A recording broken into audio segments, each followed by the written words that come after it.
Hey, I'm Justin, and you're about to watch one of the most comprehensive mobile electronics repair guides on the internet. So sit back, relax, and get ready to learn, because this is The Art of Repair. On today's episode of The Art of Repair, we continue our mini-series on the 5-in-1 TBK 518 refurbishing machine.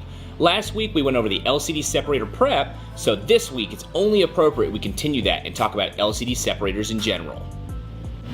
So in the small shop or home lab, there are two different types of LCD separator machine, and a third type if you work in a bigger shop or a refurbishing lab. There are clamp style heat plate separators and there are vacuum style heat plate separators. And if you're doing it big, you may even have a freeze machine, which is a whole nother animal. For the sake of this video, we'll be going over the heat plate style separators, as the freeze machine itself is in a whole nother class of refurbishing machines that we will cover later in another part of our refurbishing series. So let's go ahead and get this out of the way and talk clamps. It seems to be where everyone gravitates first. Clamp style separators are still prevalent on the market and they're cheap, but I would advise against buying one unless you are buying it solely for the heat plate itself, or if you have a specific task in mind that the clamps will accommodate. Or maybe you just need a heat plate that you want to use chemicals on and don't want it to drip into the vacuum lines. Outside of that, I would not recommend buying a clamp style separator for actual LCD separation. The reason for this is that a good portion of displays you will want to work on will have their glass broken and will not be held down well by the clamps. In fact, you will find yourself hating this machine and regretting buying it after you realize its limitations versus the few extra dollars you'll spend on a vacuum style unit. I learned this lesson the hard way a long time ago so that you don't have to today. Now let's move on to why we are here today, the vacuum style LCD separator. It should be a staple in any repair shop that works on LCDs and AMOLEDs. Instead of working with clamps that may or may not even be able to do the job, you have a vacuum system that will suck the screen down evenly across the surface so that you get maximum hold on your display. This is truly a superior way to separate displays. Unlike the clamp style separator, your vacuum separator will come with a silicone pad that will not be prepped. So make sure you check out my other video on silicone pad prep for any vacuum style separator so that you'll be ready to use it.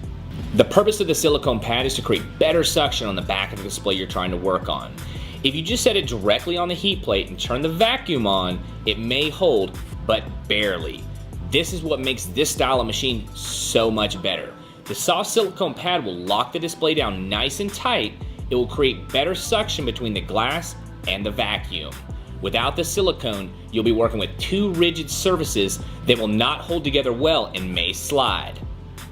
The silicone pad is key to using the vacuum style separator. I will now demonstrate use of the vacuum style separator to show everyone what it looks like. We will be splitting the 175 micron thick Oka glue layer between the glass and the AMOLED display on a Galaxy S5 AMOLED screen assembly with 0.08mm molybdenum wire. As you can tell, most of the glass on this display is broken off, automatically precluding it from being a good clamp style separator separation candidate. It's going to be a real nice easy split if you prepped your pad properly. If you're interested in learning the ins and outs of LCD and AMOLED refurbishing, go ahead and hit subscribe and start watching weekly to learn all the industry secrets for not only all things refurbishing, but all other aspects of mobile electronics repair. And for those already subscribed, stay tuned as we continue to cover the features of the TBK 5-in-1 refurbishing machine, including a teardown of the machine and a repair guide. After we finish the TBK 518, we will continue to talk about the rest of the machines I use on a daily to refurbish displays. Then, I will teach you all the secrets to proper refurbishing. If you did not watch the first video on the prep work for this part of the machine, I suggest you head back and go check it out so you can get the most out of this video and others that will be done concerning LCD separation. Remember, it's all about building fundamental knowledge, then skill. Well, it's time for me to get out of here again. So once again, I'm Justin, and this is The Art of Repair. Don't forget to like, subscribe, and watch again next week. See ya!